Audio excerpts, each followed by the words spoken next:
Argentina. Vamos a hablar con Yanina Tuñón, que es la investigadora responsable de ese barómetro del Cuerpo de Investigación de la Deuda Social de la UCA. ¿Qué tal, Yanina? Gracias por el contacto.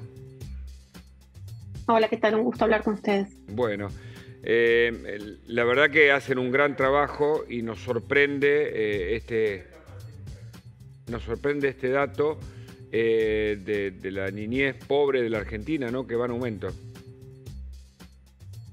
Bueno, en realidad estamos en niveles un poco más bajos que en pandemia, donde estábamos arriba del 60% y estamos en 6 de cada 10 niños en condiciones de pobreza.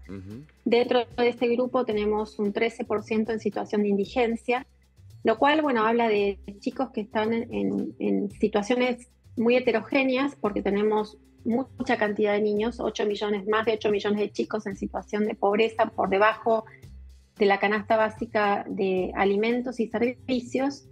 En ese marco, en ese grupo, tenemos alrededor de un 30% que tiene vulnerabilidad en el acceso a los alimentos y seguridad alimentaria, es decir, que los hogares no logran reunir la cantidad y la calidad de alimentos necesarios. Y en la situación más extrema, en ese 13% de indigencia, también lo que se advierte es la inseguridad alimentaria severa. Es decir, niños que sus padres reconocen que experimentan situaciones de hambre porque no tienen que darles de comer.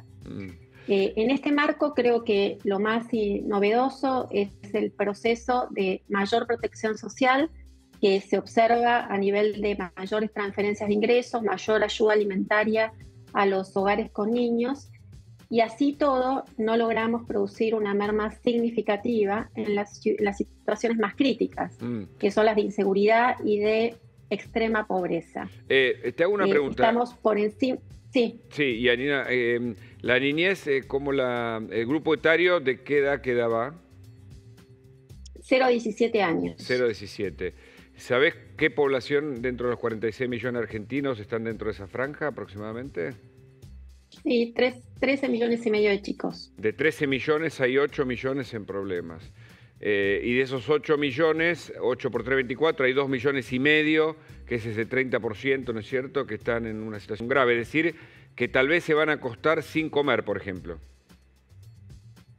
Sí, cuando hacemos estudios cualitativos, una de las cuestiones que surgen es que justamente la cena es una de las comidas que se procura omitir. Las otras es complejo poder omitirlas cuando se es niño, pero también damos cuenta de que cada vez más chicos están recibiendo algún tipo de ayuda alimentaria en el espacio escolar, ya sea el desayuno, el almuerzo o la merienda, e incluso en algunos gobiernos provinciales los chicos retiran cada 15 días una caja de alimentos, un bolsón de alimentos. Otra de las ayudas alimentarias que surgió en el contexto de la pandemia y no se ha descontinuado. Con lo cual, creo que una de las novedades de este informe da cuenta de cómo los sectores sociales medios bajos han empezado también a ser beneficiarios de las ayudas alimentarias y de las transferencias de ingresos orientadas a lo alimentario. Y creo que ese es un punto importante porque habla, bueno, de cómo sectores sociales de clases medias populares en este contexto se han visto empobrecidas y han incorporado las ayudas estatales como parte de sus estrategias de supervivencia. Yanina, buen día. Bueno, lo que mencionabas recién no es, en 2019 teníamos una pobreza infantil de 59,5%, luego con la pandemia subió, ahora bajó un poquito, pero está en los mismos niveles que 2019. Podemos hablar de una pobreza estructural, ¿no? Porque a partir de los cambios de gobierno no se genera quizás una modificación importante. ¿Tenés el dato de cuánto se incrementaron las partidas, ¿no?, de gasto por parte del Estado? ¿Y qué análisis haces? O sea, ¿aumenta el gasto, pero aún así hay más chicos pobres o se sostiene, ¿no?, esta situación? ¿Cuál es el análisis de fondo?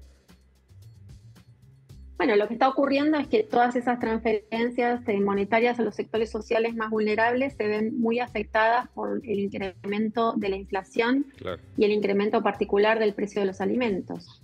En ese marco hemos visto que si bien los hogares han incrementado sus fuentes de ingresos a través de trabajadores secundarios, entre ellos los niños, que también han aumentado su participación en el mercado de trabajo y en el empleo doméstico, no es suficiente para lograr los ingresos que supone el acceso no solamente a una canasta alimentaria, ¿no? sino también al transporte, a la vestimenta, salud, educación, aspectos básicos de la sobrevivencia. Y Yanina, esto además... también es...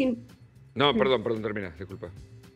No, que también es importante advertir otros indicadores del informe que dan cuenta de cada vez tenemos más chicos en el sector estatal de educación y de salud, con lo cual, digamos, la necesidad de atención de las infancias por parte de los estados es cada vez mayor y en ese sentido el desafío de poder brindar un servicio de mejor calidad en la cuestión alimentaria, pero también en educación y salud se vuelve cada vez un desafío más superlativo. Y yo imagino, por los resultados hasta acá, que la asistencia social no es la que cambia el eje de la pobreza en un país, ¿no? Evidentemente es un paliativo que está muy por detrás de la inflación.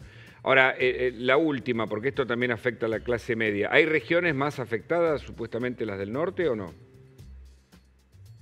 Bueno, sí, la zona del NOA y el NEA en general siempre tienen los niveles de incidencia de pobreza más altos, pero no perdamos de vista que la concentración en términos de la magnitud de los millones de niños que están en esta situación tiene una fuerte concentración en las áreas metropolitanas de las grandes ciudades y, por supuesto, particularmente en el Gran Buenos Aires.